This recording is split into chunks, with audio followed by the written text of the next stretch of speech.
पौराणिक कथाओं के विषय में यह मेरा दूसरा वीडियो है। दुनिया भर के विभिन्न समाजों की पौराणिक कथाएं उन समाजों की लोक कथाओं और धार्मिक विश्वासों का संग्रह है। आज के तर्कपूर्ण समाज में इन कथाओं की सत्यता और तथ्यों पर कई सवाल उठाए जाते हैं। ये काल्पनिक कथाएं हैं, इनके उदाहरण या दृष्टांत काल्पनिक हो सकते हैं, पर इनका उद्देश्य किसी ज्ञान की बात को समझाना भर है। उनकी सत्यता या असत्यता की ढूंढने की बजाय उनका उद्देश्य समझना चाहिए। ये प्राचीन कथाएं जब लिखी गईं, उस काल उस समय की सामाजिक परिस्थितियों को से इन्हें समझना चाहिए, न कि आज के समय से। इन कथाओं को पूर्वजों ने अपने अनुभव और कल्पना को मिलाकर कैसे लिखा होगा, उन कथाओं का आकलन आज की स्थिति में करना संभव नहीं है। सोचिए, उस प्राचीन काल में जब आसमान से पानी गिरते हुए हमारे पूर्वजों ने देखा होगा, तब उसका कारण उन्हें समझ में नहीं आया होगा और उन्हें वरुण देव की अलौकिक शक्तियों के परिणाम स्वरूप वर्षा की कल्पना की। आज हमें पता है कि वर्षा मानसून की वजह से आती है। इन कथाओं पर सवाल इसलिए भी उठे कि एक ही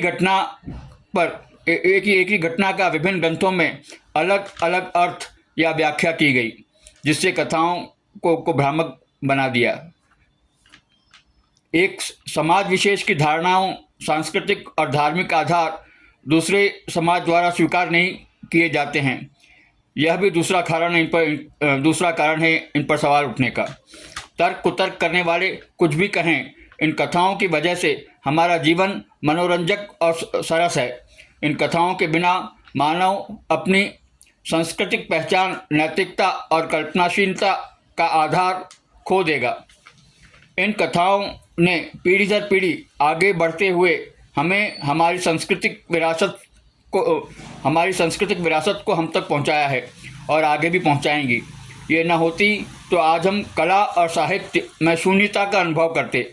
दुनिया भर का साहित्य, चित्रकला, मूर्तिकला, नृत्य, संगीत का आधार ये कथाएं तो हैं।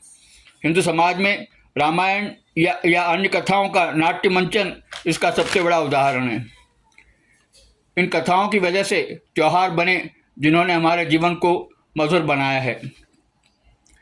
इनके बिना मानव सभ्यता का विकास एक नीरस और आत्मविहीन प्रक्रिया बनकर रह जाता। अगले वीडियो में मैं हिंदू समाज की पौराणिक कथाओं के बारे में बताने का प्रयत्न करूंगा। कृपया मेरे चैनल को सब्सक्राइब करें और बेल आइकन को दबा दें।